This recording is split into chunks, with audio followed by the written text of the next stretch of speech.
ఈ రోజు మనం అనుకుంటూ ఉంటాము, దేవా ఎందుకయ్యా ఇటువంటి పరిస్థితి నా జీవితంలో అనుమతించావు, ఎందుకు నన్నే ఇంత బాధపడుతున్నావు, ఎందుకు నన్నే ఇంతగా ఖండిస్తున్నావు, ఎందుకు నన్నే ఇంత హెచ్చరిస్తున్నావు, ఇక్కడ పక్కన వారందరు ఎంత ఘోర పాపులుగా ఉన్నారు, నన్నే ఎందుకు.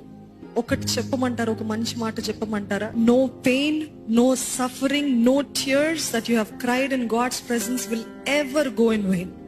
ఈ ప్రయాణము, ఈ కన్నీరు, ఈ బాధ దీని గుండా వెళ్ళినప్పటికీ దేవుడు ఏం చేస్తున్నాడు తెలుసా అండి? ఒక మంచిది ఏం చేస్తున్నాడంటే మనల్ని చెక్కుతా, మనలో ఉన్న గర్వము, మనలో ఉన్న అహము అవన్నీ చెక్కి చెక్కి చెక్కి ఆయన రూపంలోకి మారుస్తున్నాడు. అందుకనే ఈ శ్రమల గుండా వెళ్ళేటప్పుడు, ఈ వెయిటింగ్ సీజన్ లో ఉన్నప్పుడు, ఈ సిద్ధపడే సమయం, ప్రిపరేషన్ సీజన్ లో ఉన్నప్పుడు, again I'm saying don't ask God why, say Lord I trust you. నాకు చెక్కుతుంటే నాకు బాధ ఉందయ్యా, కానీ ఒకరోజు ఆయన మహిమార్థమై గొప్పగా మనల్ని ఎత్తి చూపించే రోజు రాబోతుందండి. హల్లెలూయా.